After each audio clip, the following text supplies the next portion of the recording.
and welcome to Elevensies, the late morning show with Lisa and Anton. And I'm Anton. And I'm Lisa. And today is a very special day. It really is. In the Muggle world. It is. It is a Happy very Valentine's special Day, everybody. Happy Valentine's Day. You know what, though? More importantly than that, it's actually my half birthday today. Oh, yeah. He always reminds me I only have 6 more months to save up for his present. Well, you know, just saying. Not that we give each other birthday or... we just buy we're not random really stuff. Gifty people. I think, we buy things for the house when we need to, or if one or the other of us sees something that the other one really loves, we call it I love you presents, but we don't keep really getting make... T-shirts. She buys me T-shirts. Yeah. We don't really make a huge deal out of different little celebrations like that. We're more into the Wheel of the Year. Exactly. So I've seen people, and then people have just said, well, I don't know, are we having connectivity issues? Well, I don't know. It says our stream is perfect. Well, it says we're perfect. Oh, is that it? Well, there you go. We're just perfect. I don't know. I'm still half asleep this morning. I don't know. I had a whole cup of coffee. We have coffee. Coffee is always good. It's that burning the candle at both ends thing. I think, there you go. People are actually finding us now. So there we go. Burning the candle at both ends, and then, we've snapped it in half and it got all 4 going. So a little bonfire. Yeah. A little bonfire. But no, I've been, I've been feeling a little bit better. Yes, you have. So I've been trying to catch up on things that I just didn't have the energy for before. And I'm so far behind on some things that I really need to put some time in. Well, you've been putting a lot of time in also. I mean, I have to say, kudos to her. I've got the greatest respect because she's been feeling like, in recovery following the surgery and not really able to do much. She's like got her head down and just started writing like a mad thing. So this is good. This is good. Catch up on that. I think the next book that's going to be done, as we're working on several projects, but it looks like the book that will be done first is going to be the chakra crystal, like alchemy, how to use elemental energy and planetary energy. Elemental, my dear Watson. So there you go. Healing. So well, if you're watching us, say hi, because I can see a couple of 3 people joining us. So I think the gears have finally meshed and everything's sort of engaged and we're working because I see numbers appearing now. So say hi if you're watching. Say hi. We'd like to say hello. I know it's a rude awakening for some people. 11 o'clock. I mean, the crack almost of noon. It's Monday now. It's Monday. No, of course it's always Monday. There we go. Hello, Brenda. Hello, Mike. And thank you so much for joining us. Happy Valentine's Day to you too. All right. So let's talk about the full moon a little bit. Oh, because goodness. we know that Mondays are usually our... It's Leo full moon. Oh, God, yes. Mondays are our astrology talks in the beginning too. So what I like to do is much like you would run... a chart at the point of someone's birth. That's called a natal chart, right? You run that to see the person's strengths and weaknesses and, where they need to look out for pitfalls and where they would be graced with something or, have some extra energy, positive energy.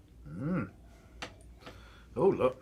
So Coffee. much like that. Coffee. So I don't cough through everything.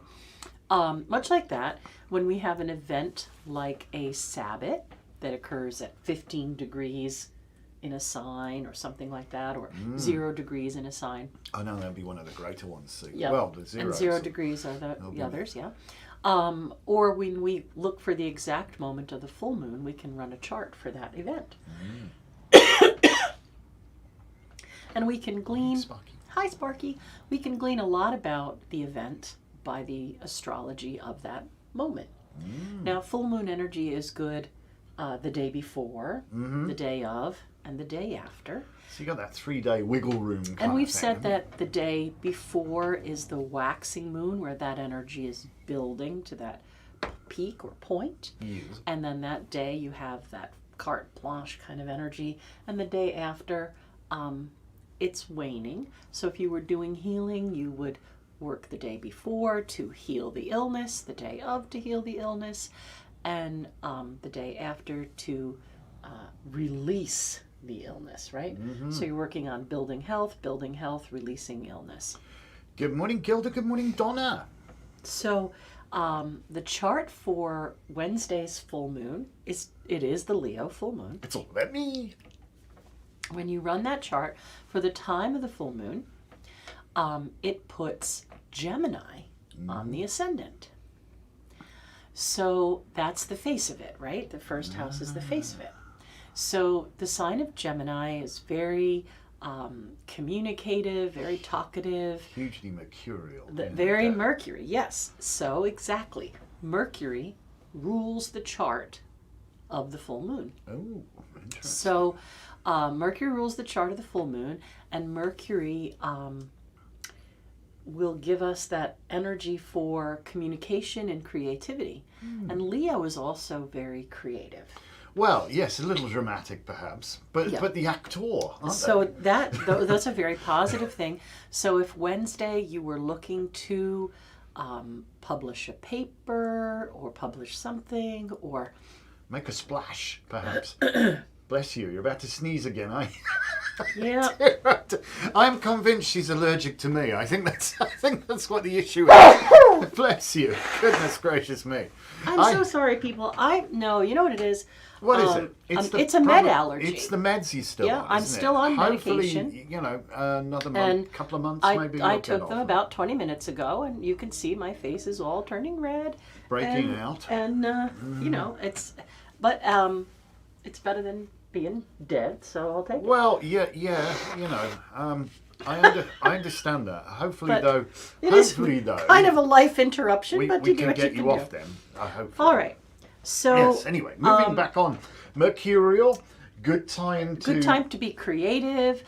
We know that Leo is sometimes called the barren sign, but it's a great time for. Yeah, right. I'm sorry. It is. But we're always taught that Leo full moon is the time to clean your tool shed or scrape the ground and prepare. So this full moon in Leo with Mercury on the ascendant is a great time to make your notes and your plans and be creative. You're just being a reminder of how alive you are. Yes, exactly. I'm happy to be alive. But it is definitely a med allergy, and hopefully in a few months' time I'll be getting off of these. Well, your doctor's got to promise that if all is good, that you can get you weaned off all the crap that you're on. But you have to be on it just while you recover from the surgery. I'm just allergic to so much. It's crazy. Anyway, all right. So then we look at the rest of the chart and we see what's going on now. Mercury can make the weather a little sporadic. Tell me about it. We got snow the other morning that nobody was expecting. Not really expecting. So this week might be a little highs and lows, a little up and down, right? Up and down. Yeah. So we might get caught off guard again if we're not really paying attention. Well, see, this is why it's not a time for planting, is it? It's a time for preparation, not for planting. Right, but you may see days like 50-20, 50-10, that kind of... The battle is fully joined. The battle is fully engaged between the Ali and the Oak King, yes. Oh, yes. Gwyn and Gwythno. All right. Now, if you read the tarot scopes or you watch the tarot scope thing, you know that we have all the planets direct, so there's no hindrances in that way. Yes. And you also know that we have a lot of planets in Capricorn, including Venus and Mars. And in astrology, when Mars is in Capricorn, it's considered to be in exaltation. So don't ask me about exalted and detriment and all that, but just know it's a good thing. It's exalted. That's the astrology class for you there, isn't it? So Mars is exalted in Capricorn, and it's also conjunct Venus. And the word conjunct means that they are sort of joined. As we would look out at them, they would they would look almost like two bodies connected, together. Right? Yes. So it's two planets acting as one and being expressed through their planet that they're in and through the house that they're in. So with Gemini on the ascendant, it works out that they're just into the 7th house, which is the house of partnerships. Ooh. So, partnerships, open enemies, legal matters. Open enemies. Now, I know there's been a lot of focus on war, right? And Mars is the planet of war. Surely. But when we look at the rest of the information, exaltation in Capricorn, and we see that it's conjunct Venus, it is very likely that there will be good news and de-escalation and a lot of brinksmanship rather than actual conflict. well, Is that what you you're know, saying? I'm going to focus on that because I'd rather that than all the terrible things that. Yeah, we see war doesn't determine who's right, merely who remains, who's left. You know, Only who's left, yeah. It's never a pretty thing. And yeah, sad. I was watching a documentary, but believe it or not, it's 40 years since the Falklands conflict. Oh, so sorry. Time flies, man. Please Yeah. excuse me. Yes. Anyway, All right. pray continue. So the other thing that's going on that's really cool is that Jupiter is now direct in Pisces, and it's going to move very quickly. Like when you look at the ephemeris, it's moving through the degrees. Boom, boom, boom, boom, boom, boom, boom, boom, boom. Yeah. Yes. And Jupiter is going to connect in a very rare conjunction with Neptune. Now, Neptune has been in Pisces for a long, long time. It's kind of generational, isn't it? Almost. Yeah, so this is a big deal conjunction of Jupiter and Neptune that's not going to happen exactly until April, but we're going to start feeling this energy as Jupiter approaches Neptune, right?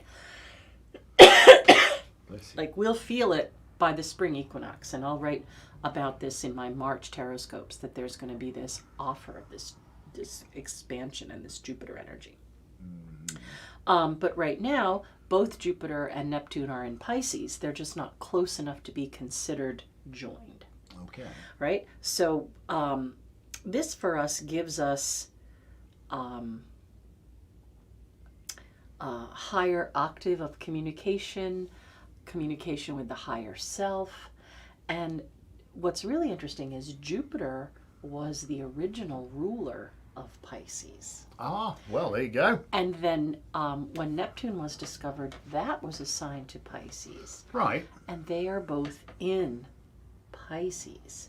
So we should expect some drama, but some amazing creative leaps forward. I got to tell you, I mean, my mum was a Pisces. I mean, Pisces, you gotta love them. Their receptors go to like 13, you know, let's go to 13. Right. They're like everything is so larger than life. Nobody can love deeper, but nobody can be hurt more, you know?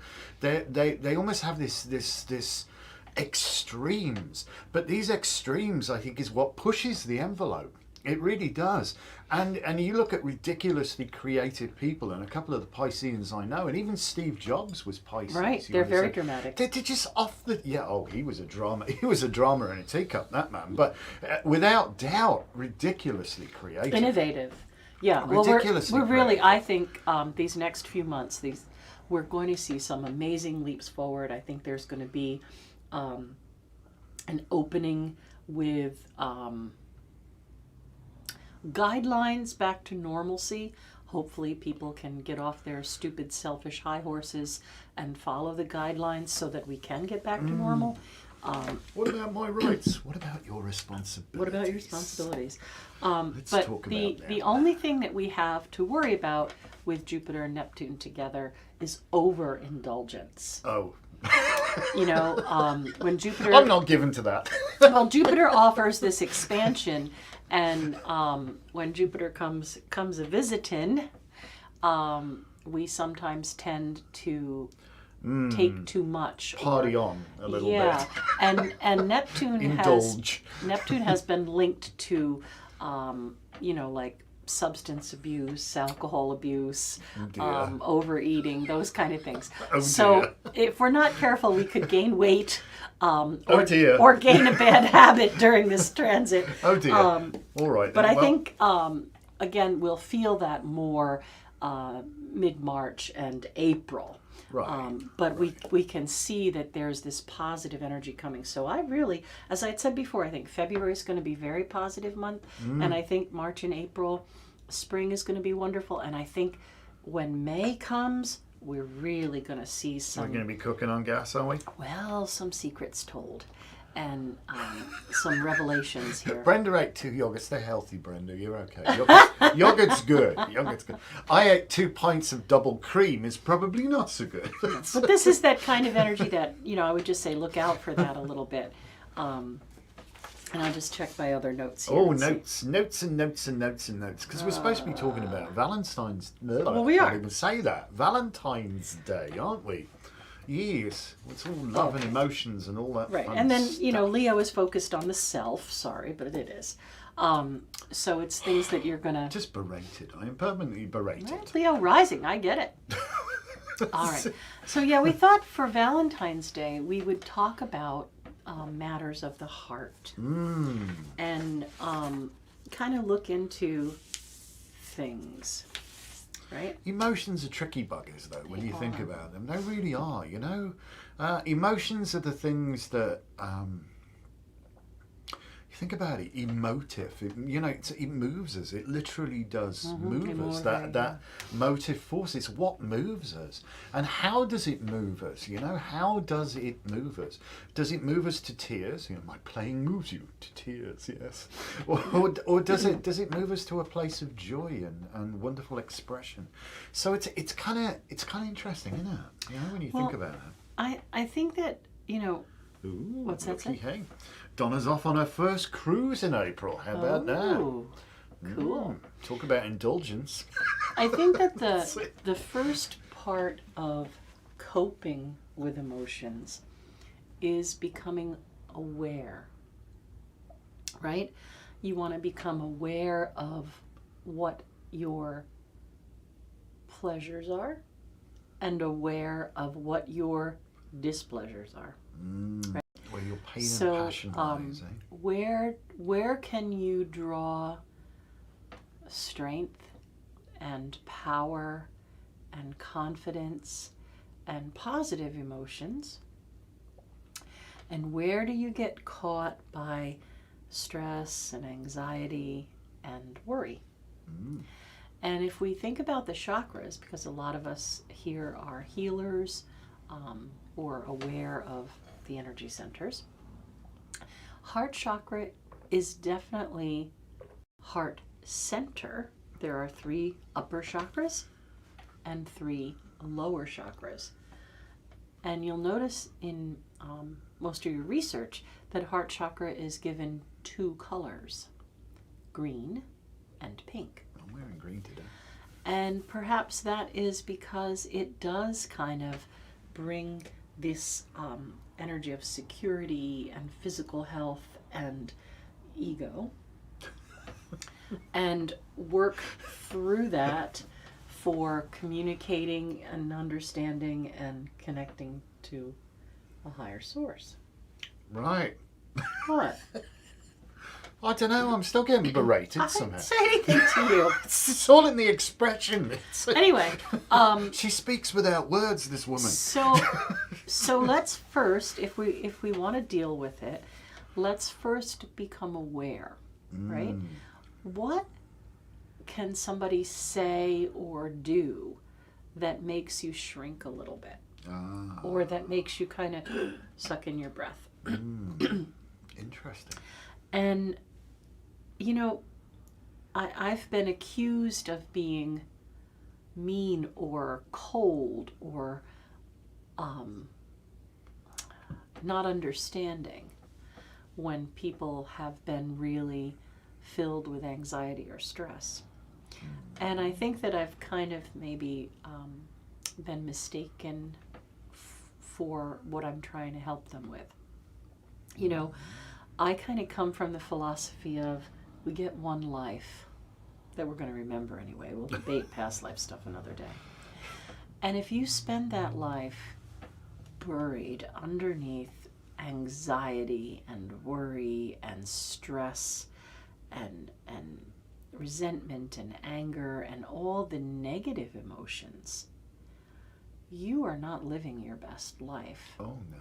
And You're not really living. Exactly, your quality of life is really bad. So try to identify, these are, ways of coping, right? Try to identify, what is it that makes me really upset? And then decide, okay, now I know, I hate the word trigger. I'm triggered. Get over it. And sympathy there. See, that's what I mean, accept that, okay, they've said something that I know makes me resentful. They've said something that makes me flash back. They've done something that puts me in a negative space. All right. So now, are you giving all your power to those words or those actions? You're giving all your power to that other situation? You're giving all your life to something that happened in the past that and I'm not saying that I'm going to start a little series and talk about my life. And when you recognize where I've come from, you will realize that I'm not being flippant, right? And there are hugely stressful and tragic things that happen to people. There are. But if you get frozen in time there, you're wasting the rest of your time, right? Let me expand on that. And I don't think she's being mean. I know we laughed a little bit, but here's the thing. When somebody says, oh, that triggers me, that says that's what defines me, This problem is my weak spot and there's nothing I can do about it. Well, if you say that, that's the truth. So me, you could accuse me of being quite cold and callous. I have a Capricorn moon, which means that I have very a pragmatic approach to emotions sometimes. I have Mercury in Capricorn, so right. It's my communication. So she can be brutal and I can be very practical, But the first point is, in order to solve anything, you have to accept as a given that there is a potential solution. You may not know what it is, okay? You may have no clue how to get there. But until such time as you actually accept there is a potential solution to this problem, you're screwed. There is no solution. And there is no way you can possibly anticipate there being a solution if it's completely closed off to you.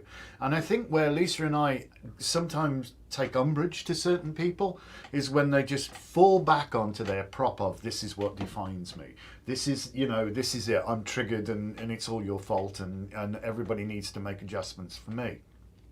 No, actually, you need to adjust something in yourself, all right?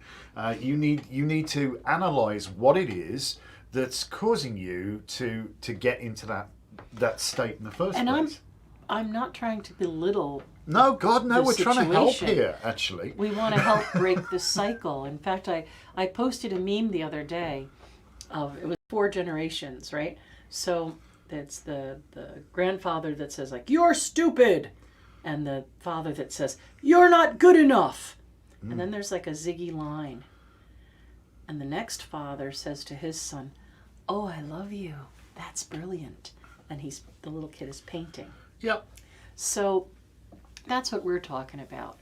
Recognizing the issue, breaking the cycle, right? So instead of coming up against the situation where this person says something to you or behaves in a way that gives you that flashback and that anxiety and that worry, instead of giving that power again, break the cycle and say, that belongs to that person. I've taken the best parts of that experience. I've learned how to be stronger. I've learned how to not put myself in that situation. I've learned how to grow past that. It doesn't define me. And I'm not going to fall victim to that flashback or that same anxiety or that same stress. I'm breaking that cycle. Lesson is learned, right? Doesn't have to be repeated. I'm not in that situation anymore. I've grown past it. I don't have to believe that I'm only worth that. Some interesting comments coming. Lisa's going to read those just now. Yeah, your self-worth and this cycle that Lisa speaks of. Understand the first foible, all right? We can only see from where we're standing. And sometimes how you feel internally alters very, very clearly, very really, your perspective of the information that you're receiving, okay? So somebody can say something to you, and because you're, how should we say, possibly attuned to be looking for the negativity in the situation, you will see what they said to you as a potentially negative thing. Mm-hmm. So, I mean, I'll give you an example. It's an old Jewish joke, you know. The note is written, I was wrong, you were right, I should apologize. That sounds good until you say, I was wrong, you were right, I should apologize. Totally different influence, isn't it? Exact same words, but it's just that how you're perceiving that to be. Mm-hmm. And sometimes we can all pick up something when somebody says in complete innocence, they say something, and you take that as a personal affront, and you take that into you, and that becomes your place of processing of that information cuts you to the core. But it wasn't meant to cut you. It might have been carelessly or ill thought out, but we're all capable of speaking carelessly and ill thought out. Stick around me for a while, you'll see. Well, sometimes you'll see. People do learn what they live. And if they've been in a situation where they've been put down mm-hmm. or abused or, like emotionally abused and gaslighted and, all these things kind of pile up. So again, the first part of healing this is a recognition or an awareness. Is what's happening right now this cycle repeating? Or is this being shown to me as an opportunity for me not to wallow in the stress of it? My family were very, very poor, and money was always a concern. So that is what I would say is my trigger. If things don't go well at the shop for a day, or I think, okay, hit with an unexpected bill. Right, I've been putting away all the money for sales tax, and now I've got to buy a furnace or whatever the hell it is. That is my trigger, and I will get so stressed. You will. And if I do, and I fall into that, then the shop does worse and worse and worse, right? Because I'm believing that I'm not worthy. And you're also drawing all that energy and all that negative energy. And this cycle of worry and stress completely screws up my quality of life mm-hmm. because every moment is focused on lack. So I have to stop. And I have to take my power from the situation back and say, no problem. And I invent something or come to a conclusion about something that usually helps the shop, us, and customers. We can be resourceful. We can be. Like the whole idea of snow day special.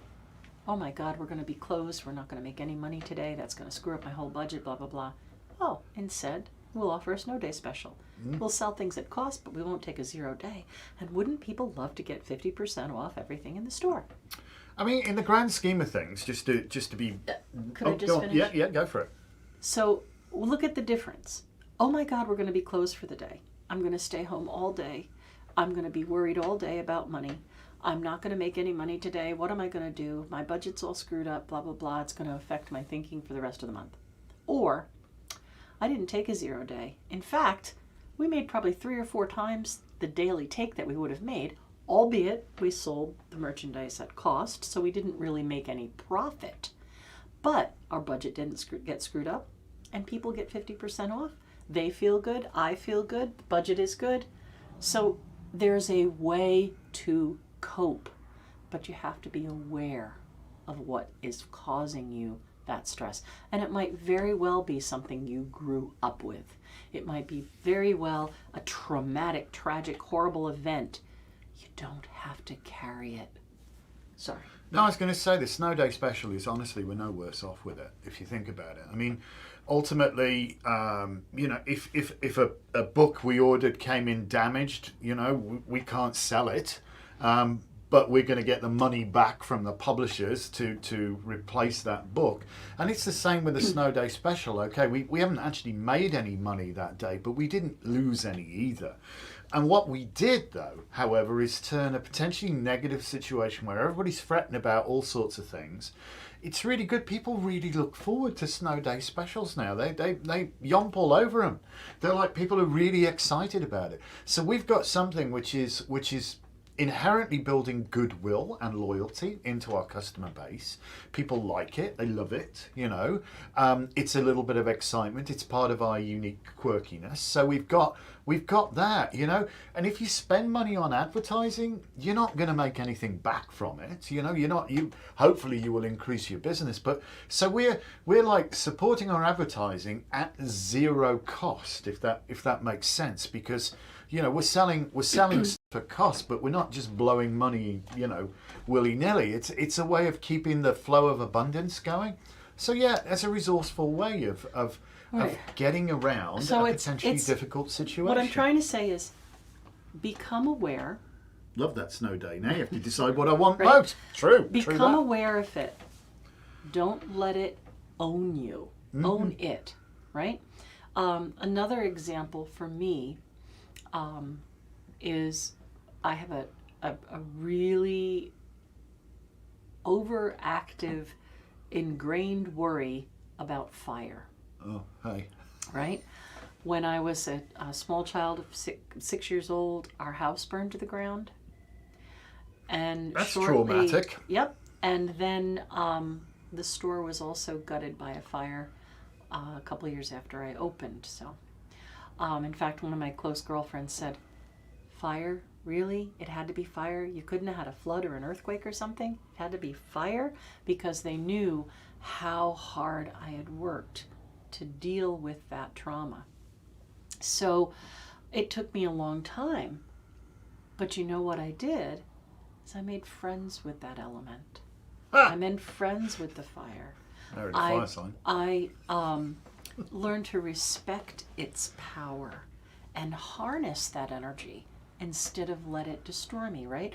Like when I was young in my teens, I couldn't go to a bonfire because I would get these flashbacks of the house caving in and all the fire. I mean, I'm going to really tell you guys some crazy stories. And it was a long time before I could even deal with a fire in the fireplace. But now I have a relationship with fire. And the one night Anton couldn't get the fire in the fireplace going, and I invoked the fire elementals. Oh my God. Same wood we've always used, and all of a sudden, psh, psh, sparks were coming out. Settle down. So I had to be like, okay, look, we don't really want to light the house on fire. But so that's, make friends with the positive part of whatever happened, right? And it could be something disgusting. It could be something that's like imprinted itself, because whatever happens spiritually, mentally, or emotionally can imprint itself in our physical body, right? Definitely. It can literally screw up your internal organs. You can hold yourself and screw up your digestive system, or obviously things that are linked to each other, like sexual trauma may cause infertility. There's all kinds of things. Make friends with that. It's no longer a trigger. It's an empowerment. That's not my enemy. I know what's going on here. I can see what's happening. That person doesn't really mean me harm like that person did. I've got that experience to draw from, and I can empower myself, and I can have a conversation with the person who's now trying to gaslight me, because I've already got that experience, and I can say, look, I'm not going to say I'm sorry to you. I have nothing to apologize for. And I think you should be aware that I see through your tricks. Not cower and avoid them and hide in the corner and whatever.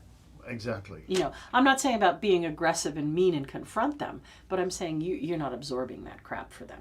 No, it's if you recognize the process, if you recognize the mechanism of what's going on, and this is step 2, you know. Okay. Step 1 is step 1 is you have to recognize there is actually a problem. Okay.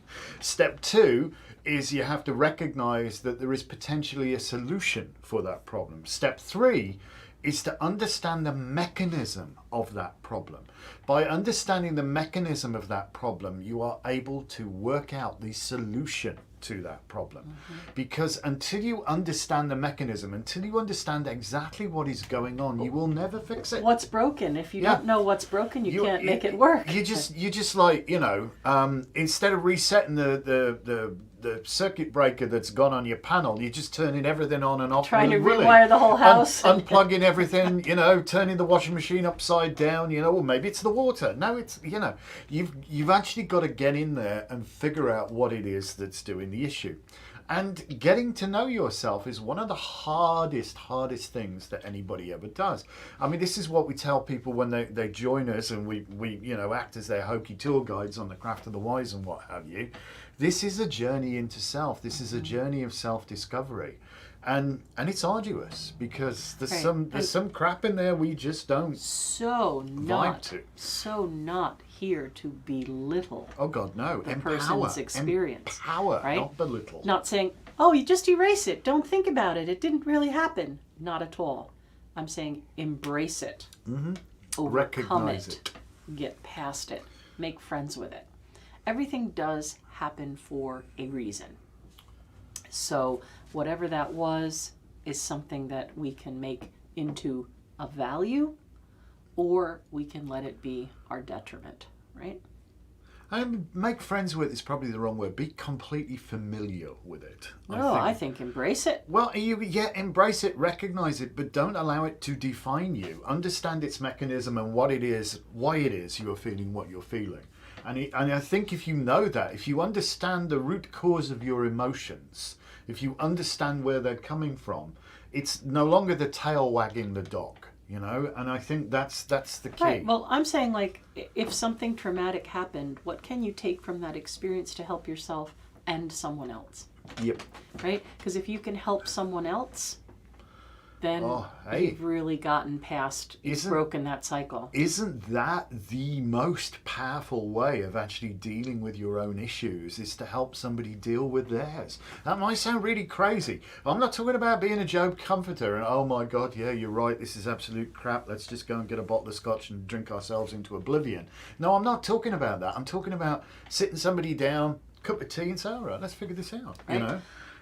And again, I come back to this matters of the heart, because everything that goes on goes through that energy center. Oh, hell right? yeah. And that physical part of our body, the heart and lungs, the heart and physical body, the heart and endocrine system, the heart and circulatory system. You know, the heart is even, you know, the brain can't work without it. Well, so we're dependent upon our hearts. Yeah. So that's the core of our being. The cortisone. That's where everything is going to come into your being. So emotionally, you really process it, or you're going to end up with an illness, whether it be a physical illness or a mental illness or whatever it is. Something's not going to be working right. Yeah. So, you know, there's been so much these past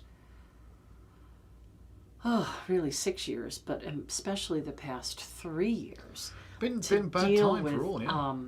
Loss and grief and change and isolation and all these things that frustration, very, very, very idiocy, hard to cope with. But I really do think we have offers astrologically these next coming months to start to cope with that. But again, recognize it.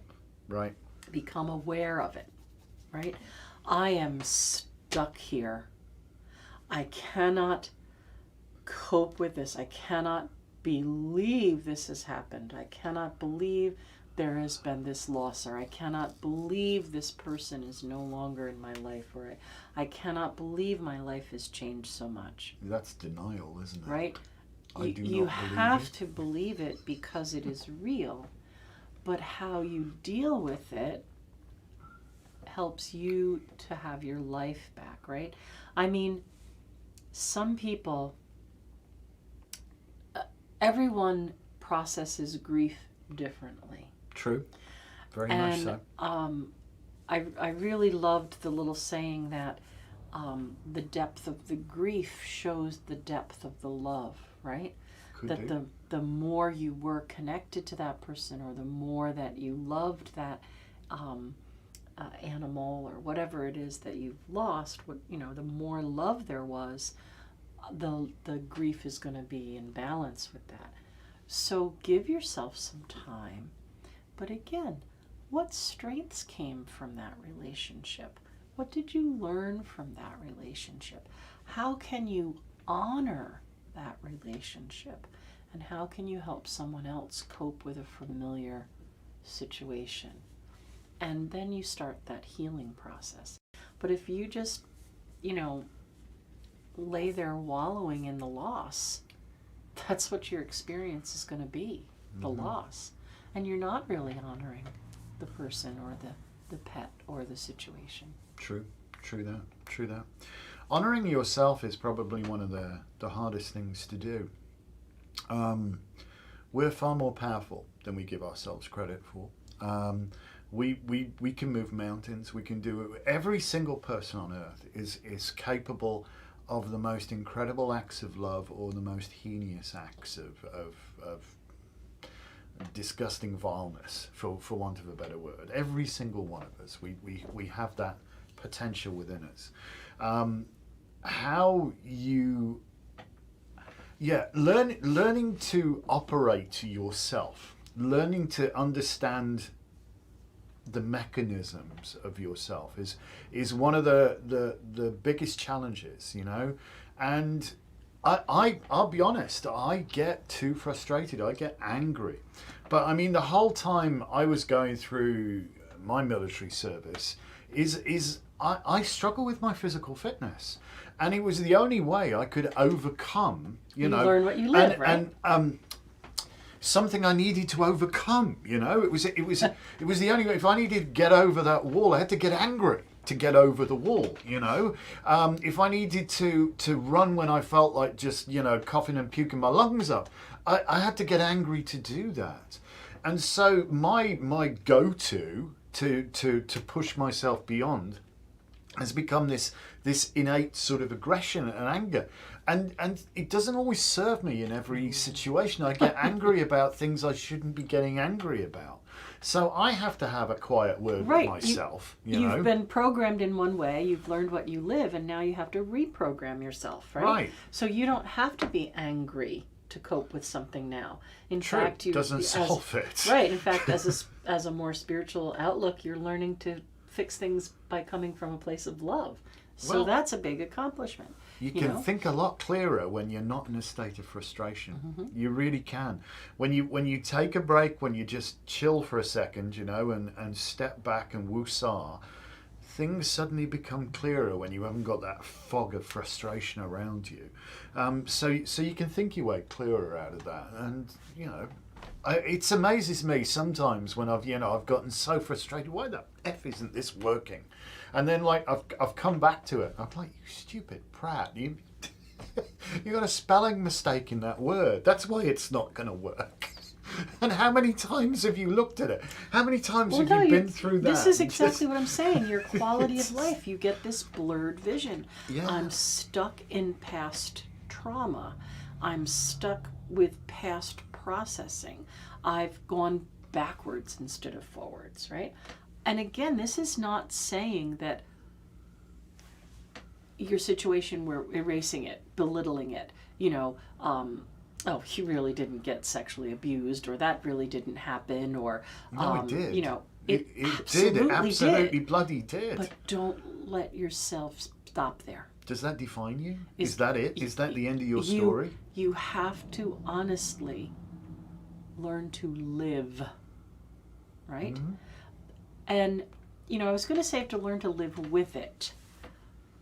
It's always going to be there. Yeah. But is it really your choice? And what can you take from that to re-empower yourself or to heal yourself? Like, the first thing is, I survived that situation. I'm still here.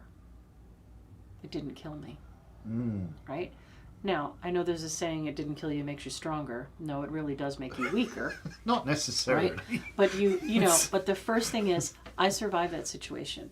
I was smart enough. I was whatever. Give you credit. Give yourself credit for, I survived the situation. I'm still here. So why did I survive the situation? And what information did I learn from that trauma? And how can I use that information to help myself? And how can I use this information to help someone else? And that's what, you know, I mean by, like, pull yourself up by your bootstraps and just get the hell on with it. You know, some people close to me have said, well, I don't think that you should tell people there are two kinds of people, those who lay down and get run over and those who stand up and fight. But that's the end truth of it. You can either lie there and wallow and not cope or not deal, and that's your quality of life, or you can muster up whatever you can from surviving it and get on with it. You know, it's what defines you. I think is the you know what's going to be written on your gravestone. What's going to be your epitaph. And it's interesting that, you know, it's always somebody else is going to put that there. But think about what you would write for your own epitaph. You know, what do you want to be seen as? What do you want to be identified as? Donna says, what you just said has kept me going for the last 6 years. Well, I don't know which part of it, so I don't know what I just said. And Sparky says, learn to live in spite of it. Exactly. Yeah, it's not in spite of it. And I know Lisa makes light of, you know, what doesn't kill you makes you stronger. It makes you weaker. It makes you more wise, more aware. You've experienced something else. You've got another string to your bow. If you did not succumb to that trauma. Thank you for the lesson. I'm going to use it. Yeah. Then use it to your advantage. Do not go back, repeat exactly the same actions and expect or a different draw the same negative result. energy to yourself again. Yeah. You know? And don't propagate that in others. Don't, you know, what are we going to declare? What are we going to declare out? You know, when you're when there's a mission, you know, in military parlance, it's always stated twice, so everybody has no doubt about what the heck's going on there. What is your mission? What are you declaring? What are you holding up to the universe and saying? Are you saying, I can't cope? Is that what you're saying? Are you saying things are too hard? And we're not making light of this. We're not making light of this. What we're trying to convince you of is there is a bloody solution, and it is fixable. And, you know, yeah, there are certain people in this world that require medications to deal with problems, but 90% or more of psychology is talking the problem through and actually helping somebody focus on a different area in their life. So we're not trained mental health professionals. No. But we're trying to say, in order to be healthy physically, you need to be healthy emotionally and mentally. Correct. So emotional health is what we're talking about. What part of you needs healing? Maybe more than one. And try to recognize that or be aware of it, you know? Exactly. I mean, if you have a race to run and you've got an injured knee, you know, hacking your leg off isn't going to help you run faster, okay? You bandage it up, you support it in some way. So you find your emotional injury and you nurture it, you make it better. You don't give it more problems, you don't wallow in it, you don't say this is what defines me. You give it what it needs to fix it. Right, because you end up with a dis-ease. A dis-ease. Yeah. Emotional injury is something we all suffer. We all suffer. And once we take power back, and once we honor and understand we can grow again. We can move forward. And, we can open our heart center to the love that is being offered to us. Oh, hell yeah. And this happens in relationships. I see this repeating over and over again. By human nature, if we go to the stove and we burn ourselves, we're told, we have that understanding, don't touch Hot. that again, it's hot, you're going to get burned.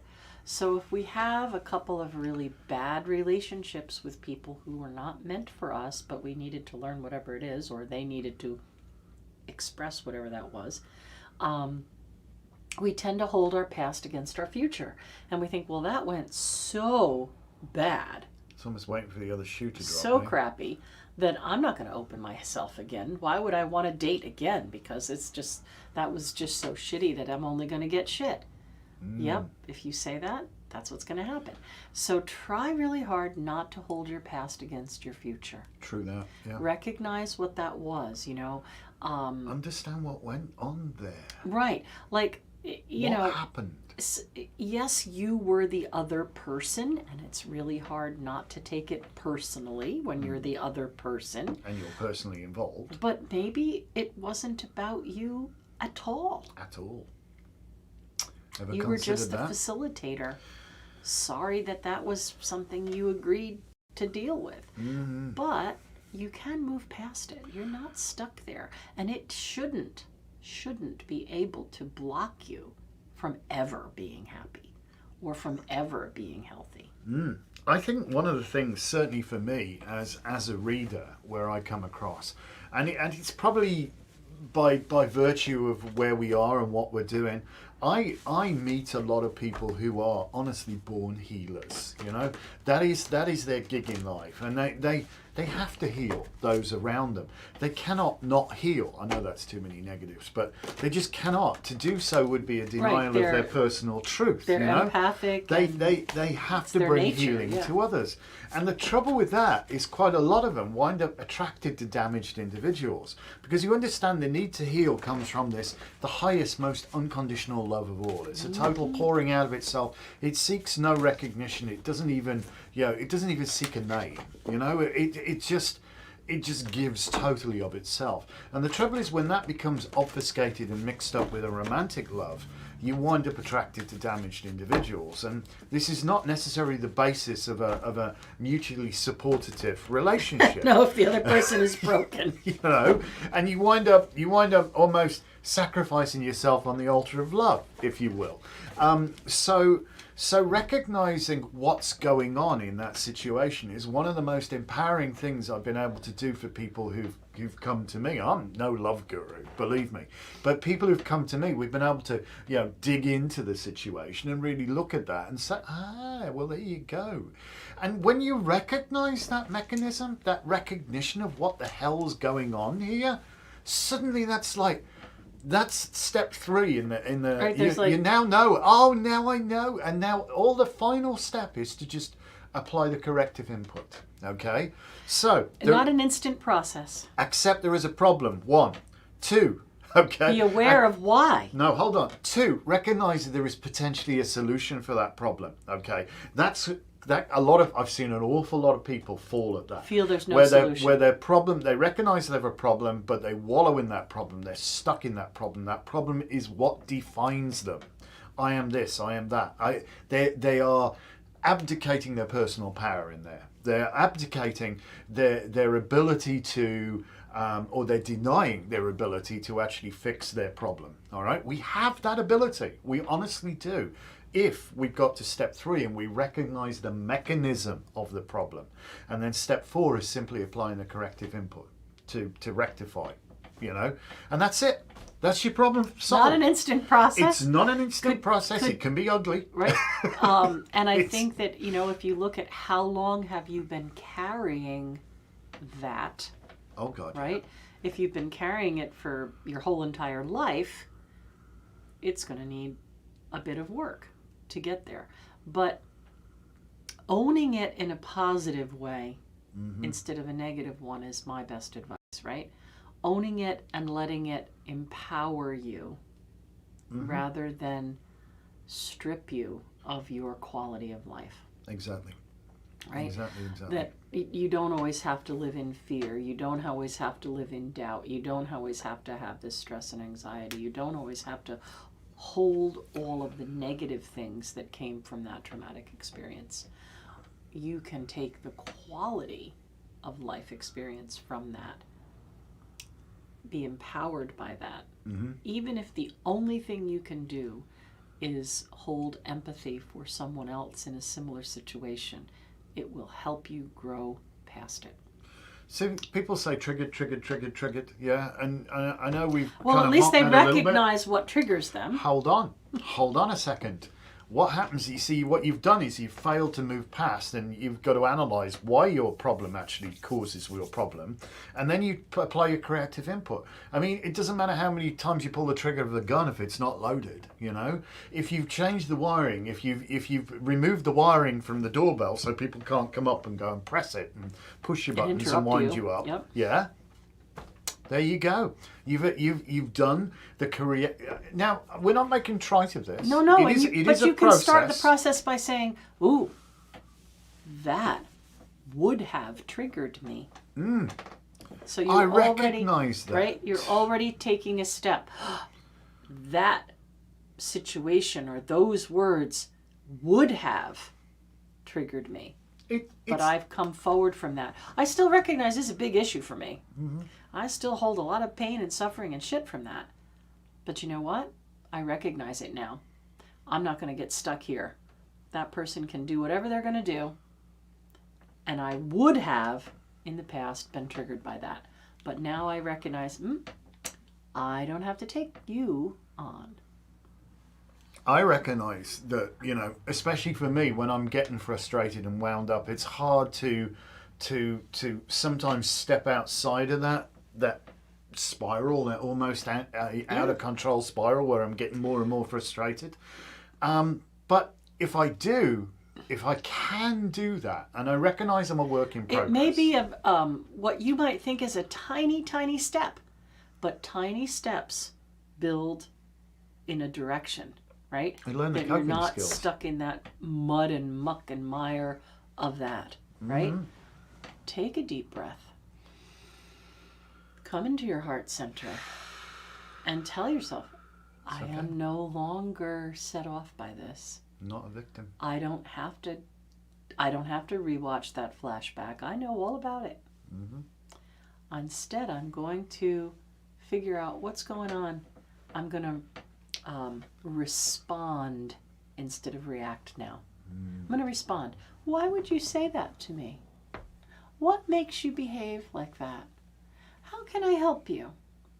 Rather than, oh my God, you know, they've done it. Now I'm stuck for this, dealing with this past trauma again. Communication is key, Yep. isn't it? Cope with it however you can.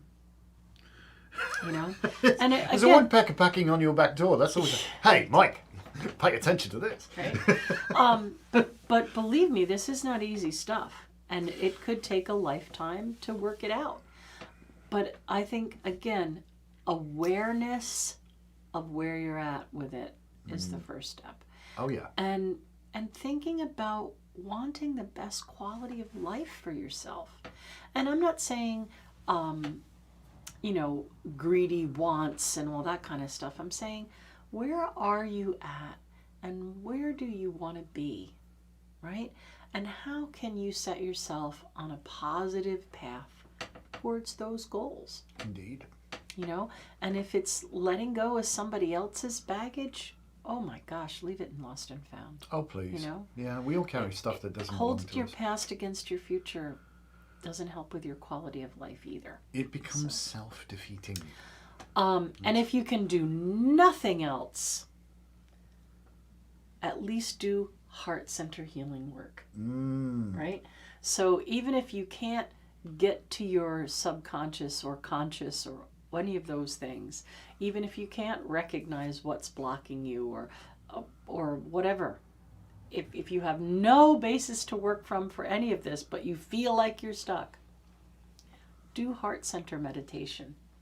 Heal that heart, and the rest will start to come in. Oh yeah, the heart is a core of our being.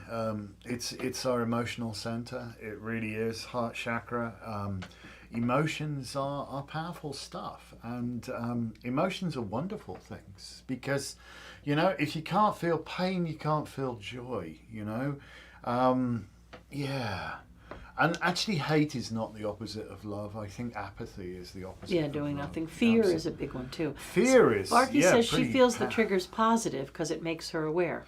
Okay, that's great. You're in a place of personal empowerment. You have recognized here is something that is a potential issue, but I now have I understand that mechanism. But now I'm aware of it, and I'm not going to stop there. Mm-hmm. And right? It doesn't define It definitely me. is, like she's saying, it triggers me, and I know this is something I have to address. Absolutely. Yep. It's something I have to address, not something that I'm going to just be stuck in. Mm-hmm. Oh, here I am again in my... This is what defines me. Here I am This again is in me. my hell. Oh, here I am. I'm just going to have to stay in hell because I witnessed that, or that person said that to me and threw me right back into the past where I had this horrible event, and that's where I'm still in that hell. No. Ooh.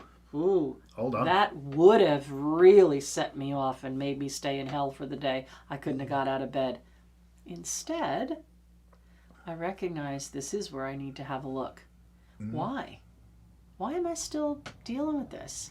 And how can I cope with it better? Mm-hmm. How can I take something positive from this? Mm-hmm. How can I help other people if there's nothing I can do to help myself? Because you will help yourself. See, now that's one of the most, where we spoke very briefly about this, and one of the most empowering things you can possibly do is assist somebody else. Mm-hmm. It really is, because when you are rendering assistance to somebody else, you do not feel helpless. Exactly. And a lot of the issue that we have when we get emotionally bogged down is we feel helpless. We feel powerless in the situation. But what we're hoping to do today, or what we hope we've done today, give you a is point. give you a place to realize that you are not without power. All right, and it really is 4 very, very, very simple steps. Recognize you have a problem. Denial isn't going to fix a goddamn thing. All right, so recognize there is an issue. 2, accept there is potentially a solution for that problem, even if you do not yet know what it is. 3, analyze what's actually going on to understand the mechanism of your problem. Everyone isn't just out to get you. Step 3 takes a while. It does. This is where you can say, I'm working towards it. But the very fact that you are working towards it is good, because you realize, hey, I am not powerless. I am actually doing something about this. I am working towards a solution, a permanent solution. And yet, I recognize sometimes I drop the ball. Sometimes I still throw my toys out the pram. I really do. So I recognize, this is not instantaneous, but at least I am working towards it. And that in itself is a tremendous way of relieving the stress that you're under. It's a stress reducer to know that you're actually working on it. Yeah. And once you've analyzed it, apply the necessary corrective input to deal with the issue. The vehicle's pulling to the left, steer to the right. Or if it's on the snow, steer into the skid. Same thing. Figure it out. Corrective input. Corrective input. And so that's all that's really necessary. Yeah. All right. So great week astrologically. Oh, yes. Leo full moon. And in our tradition, the Leo full moon is when we put the Mari to sleep. So Friday night, we'll have our full moon circle, and we'll be putting our little Mari back in her little box to rest comfortably. She's up there. She's up there. You can see the bottom of her dress behind my head. Mm-hmm. So if you want to join us for Circle on Friday night, you need to let us know. You can post on Facebook in our private message to the shop, or you can give a call to the shop if you want to get on the Circle list for Friday. And let us have our card for the week. Card for the week. I shuffled and shuffled, so you pick. Well, let's go with this one. What do we got? Oh, what an interesting card about Temperance. Corrective input. Well, and alchemy. Extremes. It's the alchemist. There's a light at the end of the tunnel. This is all the resurrection kind of energy of Isis. Oh, temperance. And for what I was talking about, look, check out that word there. Temper. Yeah. To be of good temper, eh? Which is what on my quest. I am to be of good temper. I'm going to say that to me this card is the ultimate for healing and restoration. It is. And I think that this, if people pay attention and recognize what's going on with them, there is great healing energy offered for the week. Yes, temperance. Mm-hmm. So take advantage of this full moon and work on self-healing. Yeah, absolutely. This is recognition of extremes and harmonizing opposing forces to find that perfect sort of ground. So it really is, yeah. I mean, this is a perfect card for healing. It really is very much about a healing card. It's, being fully connected. We've got one foot in the water, we've got one foot on the ground, we've got the flow going, and it's all about harmonization and the flow of energy. So yeah, good card, Temperance. I mean, we could talk about it for a week, but I'm not going to. It's not Tarot Talk, not Tarot Talk Tuesday anymore. It's not Tarot Talk Tuesday, which is interesting. We're going to start editing that. We've got a whole bunch. Great week for healing. Absolutely. And dealing with matters of the heart. So if you guys haven't mashed that subscribe button, would you please do so? And the like button. Sorry, if you haven't hit that thumbs up, do it now. Do it now before you hang up. Help us, help us. Yes, and maybe even share our channel, plug it shamelessly, because we need to be less of a well-kept secret. We believe we have something to offer. We have to find the people who are looking for us. Yes, and you can help. You can help there. Because, together we can achieve so much. And our ulterior motive. Thank you. Happy Valentine's Day to all. Yes. Happy Valentine's Day and a happy half birthday to me. Because it's exactly 6 months away from my birthday. Right. So half birthdays. All right, people. Aren't they wonderful? All right. Embrace thank you. love. Yes. Feel all of the wonderful love energy that's out there today. Oh, and yeah. just get some for yourself. Yeah, we love you guys. Thank you so much for watching. Have an amazing day. Have an amazing week. And Peace. Blessed be.